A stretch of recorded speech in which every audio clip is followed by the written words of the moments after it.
You remember watching this series? Yeah. How good was Rick Barry?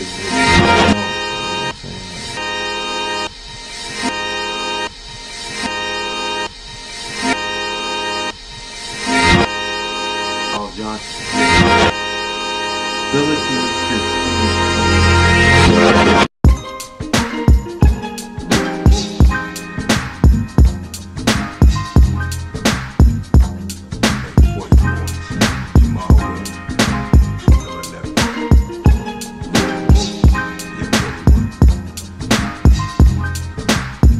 So Charles Johnson, give us people know who Clifford Ray is.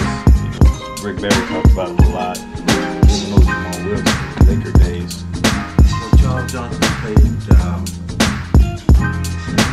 pushing point in high school. I played against him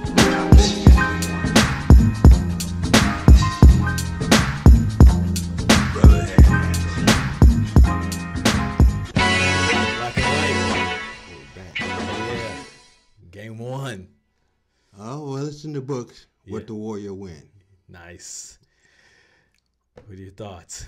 Well, like I said in segment 1, episode 1, X Factor, Kevin Durant. He came through. Yeah. And that not only made the difference, understand, but it threw Cleveland out of whack. Yeah. Once he grabbed the rebound and started pushing in transition, Cleveland went to the corners. KD parted the seas, uncontested dunk and layup. Now, obviously, Cleveland's game plan was we've got to get to those three-point shooters in transition. I don't think because if you do that and it's Draymond Green, that gives them a little bit of flexibility in terms of KD bringing it opposed to Draymond, which Draymond does that a lot, but just being able to do things in transition like pull up threes, he can, finish at the rim. But I think that was another element I don't think we saw as much this season. No, that was something that evidently was added. Yeah. When KD gets the green light and he's playing on a team that is unselfish. Yes. So when he gets the rock and start pushing it up the middle and they fill the lanes, what do you want to do? Give up a 3 or do you want to give up a 2? Cleveland decided to give up the 2 and it hurt him. Yeah. Then when they started to try to lock that 2 down, that's when the trades opened up. Exactly. And me being a coach, and you've coached before, Yes. it's all about communication and transition. I got him, you got him, you got him. So being able to monitor and get to the shooters and get to the ball, that's a tough one, especially when the crowd was so loud. I mean, Mike Breen, the voice of the NBA Finals, he said it on the radio that it was the loudest game he's been a part of. That's crazy. Yes. Well, one thing about the Warrior fans, they've been supporting this team for so long. Absolutely. Win or lose, understand, they have been there cheering. Now, for the past 3 years, they have something to elevate their cheers. And once that happens, understand, look out. Every team that comes in there now wants to play there. Yeah. Yeah. You know what I mean? That's what brought Iguodala to the Bay Area. Yeah. I mean, that's what brought KD to the area. Yeah. Playing in an atmosphere like that where a crowd is behind you and you having fun, hey, why not? Yeah. So one guy we haven't talked about, I have his jersey on right now. Try to give him some good luck, especially for game 2, and that's Clay. Let's talk about Clay real quick. Well, Clay has been guarding, some tough guards and expending a lot of energy. Yeah. I don't think he's worried about his shots right now. No. Because the other 3 guys, understand, are filling that void. Yes. He will open up. It may be in game 2, which I am predicting. Understand, game 2, he'll come out of his bag, understand, or once he gets on the road. Right. But he's playing a very important role Absolutely. in guarding and D'ing up and helping out to where, hey, if we didn't have him there, understand, we would have a problem. Right. Now, he's not crying about, I'm not getting my points, I'm not getting my touches. He's getting his touches. Yeah. But right now, he's expending a lot of energy. And I think that's something that he's going to work on in the offseason. And I think that's something that Steph worked on. How do I keep my legs fresh where I can still be that bona fide two-way player, be able to lock somebody up on defense? And he's been able to do that. But if you look at from the finals, this is the third finals in a row, and then also the Olympics, he could be getting a little fatigued. And that's just me guessing. I'm not quite sure. And it could be just a rhythm thing. He might tell you, you know what, I'm fresh, but I think it's a rhythm thing because the last 3 point guards or off guard that he had to guard, they all brought a different skill to the table, to where his defensive role was a little different because he had to guard them different. Yeah. And that in itself takes a toll. Yeah.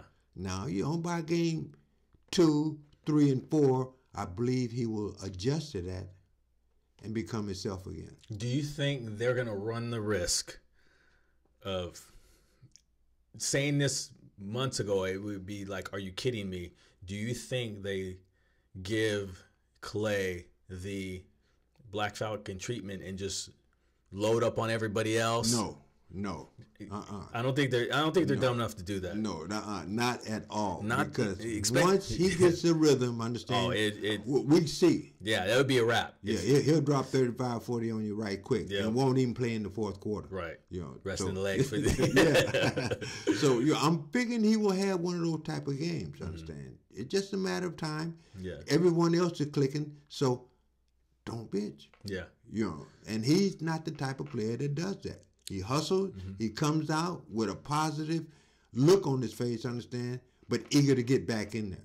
You know what I like about Klay and Steph? Because I've heard guys on the radio say, you know what, Klay maybe want to go to another team, and that's just not Klay. And the reason why is he has been part of the NBA his whole life. Like his dad played in the NBA, been on championship teams, went through Portland to get to the Lakers and win a couple rings.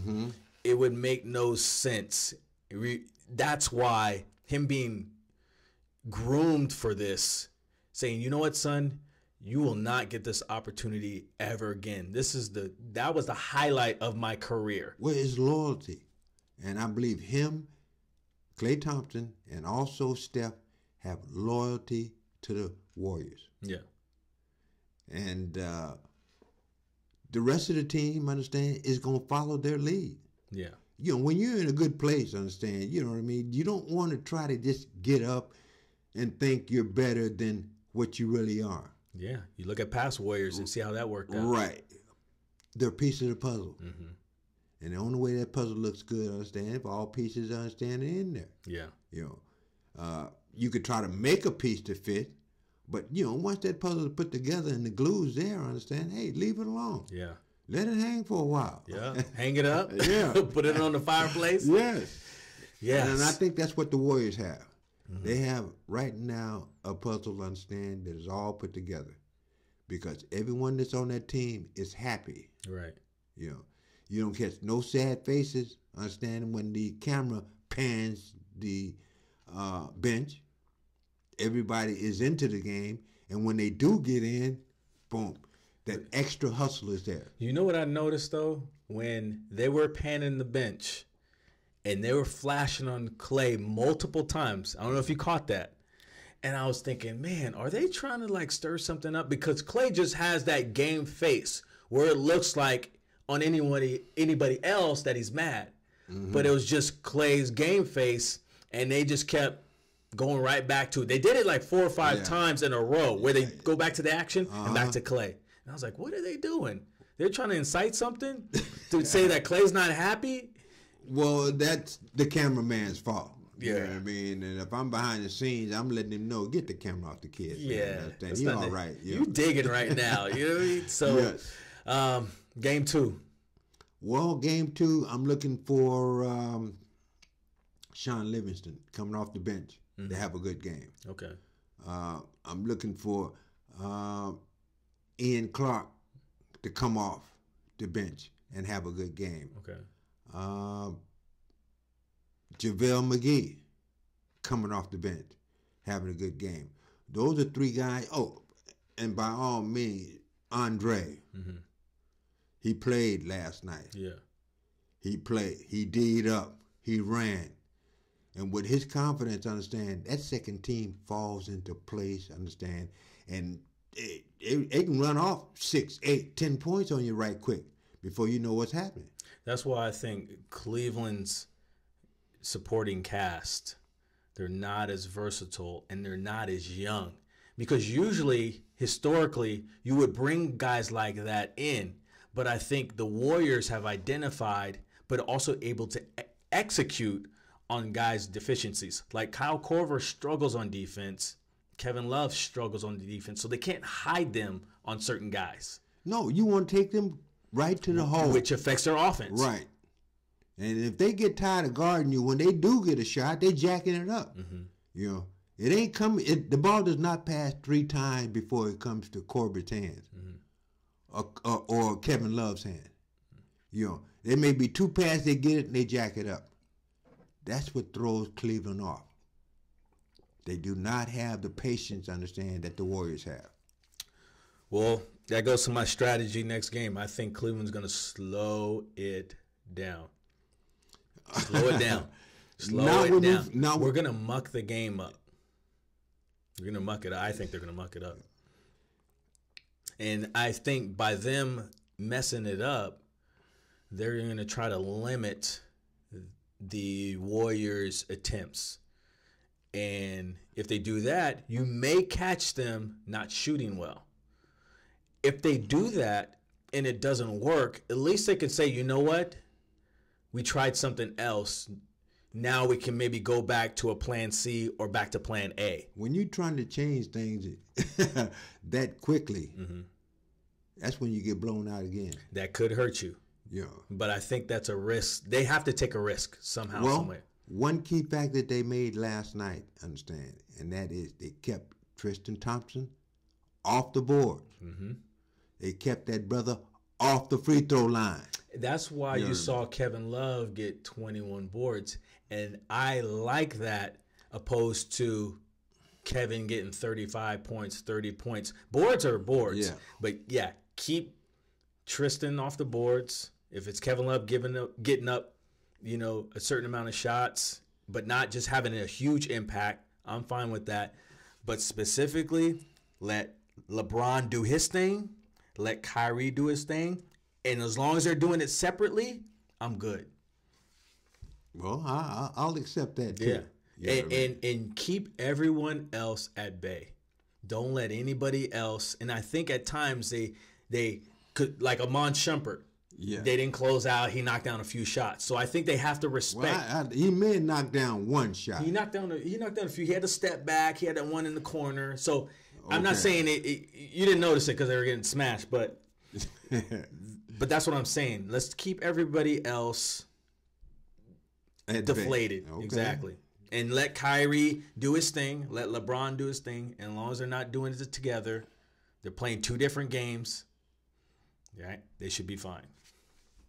Well, I'll accept that. All right. I definitely would accept that. You know, taking nothing, like I said, away from LeBron or Kyrie, because he proved last night he's a hell of a ball handler. He can get to the paint. He can finish. But, hey, you play defense on him, he gets tired, and when he starts shooting, he missed a lot of jumpers. Yeah. Let's you know what I mean? Yeah. LeBron, you know what I mean? He missed a lot of jumpers and free throws. Right. You know, you make these two work, and they're not as effective, understand, as they would be in the fourth quarter. Absolutely. And that's when, you know, hey, Ty Lue got to throw up the flag, man, and pull them out with 5 minutes left to go when you're down 24. Have to. You know. So where you watching the game at? Well, I'll probably go over to one of my friend's house, and one of my golf buddies, understand, and, you know, check the game out there. You know, he should have something on the grill. Yeah. All right. So, you know, I won't leave at halftime. Oh, you're not? Okay. Because that's when they're serving the food and shit. But what about if they leaving? I mean, they losing. You going to still hang out? I'll take it. Okay. You know what I mean? I'll stay to the end. You know. All right. But, hey, I got it right here. Warriors by 9 or 12 points. All right, I'm going to go 15. You know what I mean? you can't take nothing away from this team right now. No one has seen a team like this before. Yeah. Where all 15 guys can hurt you. Yep. They're all coordinated, and they're all in shape. Sounds good. You know, Sounds good. Draymond will pick it up. Iguodala will pick it up. David West will pick it up. Sean Livingston, and my man Clay. Yeah, All he right. will show. He will show in game 2. Hey, that's why I got my Clay shirt on. All right. So it's black and white. We appreciate you guys watching. Yes. All right. Thanks for your input. Yak, that'll All right, work. we'll see you. Go Okay. Warriors. All right. Got a special guest here. All right. It's my brother Jade. How you doing? I'm doing good. Yeah, It's good to be here. Good. Happy to have you. Very excited. Yeah. What you excited about? Game 1. All right. Your thoughts? First of all, it was a great game. A lot of energy, a lot of stars in the building. Yeah. I think that added to the excitement of the game. Right off the gate, the Warriors got right into it. Yeah. KD had a lot of energy. Yeah. It's good to see him like that. I know he was going through his injury, during the middle of the season. And I think he was just excited and ready. And his energy is the X factor. Clay, I think him expending a lot of energy, chasing Kyrie. And I think also we're seeing that now with Clay chasing a lot of these guys, especially these point guards around the West. I mean, aside from, I think Patty Mills, I wouldn't say he is a Tony Parker, but he's just as effective in terms of just being active, setting screens, just constantly moving. So Clay having to really focus on him, focus on Damian Lillard in the Utah series. Shelvin Mack probably not as daunting as maybe some of the other guards because their starting guard was injured. So let's talk a little bit about Clay. Well, Clay, to me, he is a player that can get a quiet 40 on you. You never know what he's going to bring to the game. I don't think he's appreciated defensively, especially in Game 1. I think the way he played Irving and really shut him down was big for the Warriors. Yeah. Even though he wasn't as effective offensively, I think his defensive presence should be recognized. What do you see? Because you were a pretty good defensive player in high school, especially you being a point guard and being able to guard guys. Yeah. What specifically do you see Clay do to other guards? Is there anything that sticks out? Because obviously it's tough for a high-level point guard to guard a high-level point guard. It's almost like you get yours and I'm going to get mine, and let's see how many other people we can get involved on opposing teams. So is there anything specifically you see that Clay does to guards? Because it does this to a lot of guards, not just. Yes. I think, one, he's a big guard. He's not your average size point guard, in his wingspan, and he's athletic. To be a big guard and be athletic like Clay makes it hard for these small guards. Yeah. Especially in me being a point guard, every time, a big guard was guarding me, I had to take 2-3 extra dribbles, to get to where I was going. Right. I think that he's a matchup problem. When you put him on a small guard like that, it makes it difficult. The shot clock's going to run a little bit more. Yeah. And guards going to get a lot tired. Yeah. A lot more tired than, I would say, just guarding, somebody, your own size. It's hard to match up with them. Because there's always going to be a mismatch on the floor. Right. So I think that's what separates them from a lot of other teams. Absolutely. They have guys that can exploit where you might think is a matchup problem, but you know what? We just don't have the personnel to take advantage of a Kevin Love, a la Boston Celtics. Yes. We appreciate you having, man. We got to get you out here more. No, All I right. appreciate it, and I'm excited for Game 2. All right. And I'll be back. All right. You'll see me again. Sounds good, brother. All right. All love.